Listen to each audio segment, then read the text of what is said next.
नमस्कार मंडळी, स्वागत आहे तुमचं किचन रेसिपीजमध्ये। तर आज मी बनवलेलं आहे कैरीचं तिखट आंबट लोणचं। तर लोणचं म्हटलं की 2 ते 3 दिवस हे यासाठी द्यावे लागतात। एका दिवसात बनणारा हा पदार्थ नाही आहे आणि लोणचं चांगल्या पद्धतीने वर्षभर टिकावं यासाठी काय काळजी घ्यायला हवी आणि कुठल्या प्रकारची कैरी निवडायला हवी, तर तेच मी आजच्या व्हिडिओमध्ये सांगणार आहे।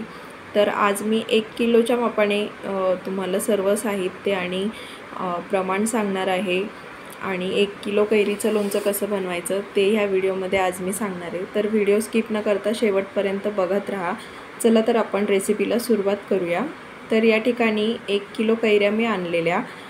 तर ह्या कैऱ्या 2 तास मी पाण्यात बुडवून ठेवल्या आणि नंतर त्या स्वच्छ 2 ते 3 पाण्यामध्ये धुवून घेतल्या। त्याच्या देठाच्या ठिकाणी जो चीक असतो तो व्यवस्थित काढून घ्यायचा। कैऱ्यांना माती लागलेली असते ती स्वच्छ धुवून घ्यायची आणि त्यानंतर ह्या कैऱ्या मी बाजारातून अडकित्त्यावरून फोडून आणल्या। ह्या कैऱ्या मी घेताना चांगल्या टणक बघून घेतलेल्या, ज्याची कोय पण आज चांगली तयार झालेली असते। तर ती कोय ह्या कैऱ्या आपण घरामध्ये फोडू नाही शकत, तर त्या अडकित्त्यावरच फोडाव्या लागतात। तर त्यामुळे मी या बाजारातून फोडून आणल्या कैऱ्या। आणि लोणचं वर्षभरासाठी जे लोणचं आपण बनवतो त्यासाठी शक्यतो टणक कैरीच बघून घ्यायची। कोवळ्या कैऱ्या जर घेतल्या तर ते लोणचं लवकर खराब होण्याची शक्यता असते। आता ह्या कैरीच्या फोडींना मी हळद लावून घेतली आणि 5 ते 6 तास फॅन खाली ह्या सुकवून घेणार आहे। त्यानंतर त्या चांगल्या सुकून झाल्या की त्यानंतर मी काही गरम मसाले घेतलेले आहे। त्यात मी 12 काळी मिरी, 12 लवंगा, 3 वेलदोडे, 1 दालचिनीचा तुकडा, 1 चमचा मेथी दाणे, 1 चमचा हिंग, 2 चमचे लाल तिखट, 2 चमचे लोणच्याचा मसाला, अर्धा चमचा हळद, 100 ग्रॅम मोहरीची डाळ आणि 200 ग्रॅम तेल घेतलेलं आहे। आता सर्व गरम मसाले मिनिटभरासाठी भाजून घेतले। मेथी दाणे पण याच पद्धतीने भाजून घेतले। आता त्याच कढईमध्ये मी तेल गरम करून घेणार आहे। तर तेल चांगलं कडकडीत गरम करून घ्यायचं आहे आणि या ठिकाणी मी आता सर्व गरम मसाले थंड झाल्यानंतर हे या पद्धतीने वाटून घेतले। मेथी दाणे पण बारीक करून घेतले आणि हा एक मसाला तयार करून घेतला। तर तेल गरम करून चांगलं कोमट करून घेतलं आहे मी आणि त्यानंतर यामध्ये सर्व साहित्य मी टाकून घेणार आहे। तर सर्वात आधी मी मोहरीची डाळ टाकून घेतली, मिक्स केली तेलामध्ये। त्यानंतर हिंग घेतलं, हिंग पण मी व्यवस्थित मिक्स करून घेतलं।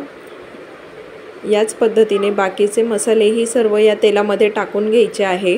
गरम तेलात हे मसाले टाकल्यानंतर सर्व मसाले करपतात आणि लोणच्याला देखील काळा रंग येतो। त्यामुळे तेल गरम करून गार झाल्यानंतरच सर्व मसाले टाकायचे आणि हे सर्व मिश्रण त्यानंतरच आपल्याला कैऱ्यांवर ओतून घ्यायचं आहे।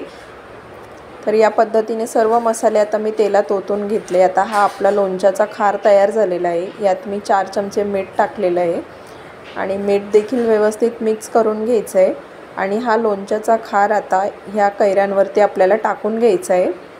तर सर्वात आधी एकदम व्यवस्थित पुन्हा मी मिक्स करून घेतलं आणि त्यानंतर ह्या लोणच्याच्या कैऱ्यांच्या फोडींवरती मी हा खार टाकून घेते। लोणच्याचा खार जर वाढवायचा असेल तर मोहरीची डाळ तुम्ही वाढवू शकतात आणि तुमच्या आवडीनुसार मोहरीची डाळ ॲड करू शकता। आता इथे मी 100 ग्रॅम घेतली मोहरीची डाळ, तर ती 200 ग्रॅमही घेता येते। आणि हा सर्व खार टाकल्यानंतर आता हा सर्व फोडींना मी लावून घेतलेला आहे आणि या पद्धतीनं तेलात मी सर्व फोडी बुडवते।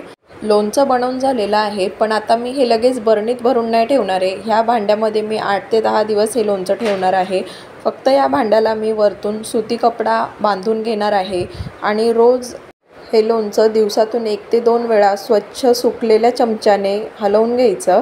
पाण्याचा हात अजिबात लागून नाही द्यायचा लोणच्याला आणि 8 दिवसांनंतर स्वच्छ धुवून उन्हात सुकवलेल्या बरणीत हे लोणचं भरून ठेवायचं आहे।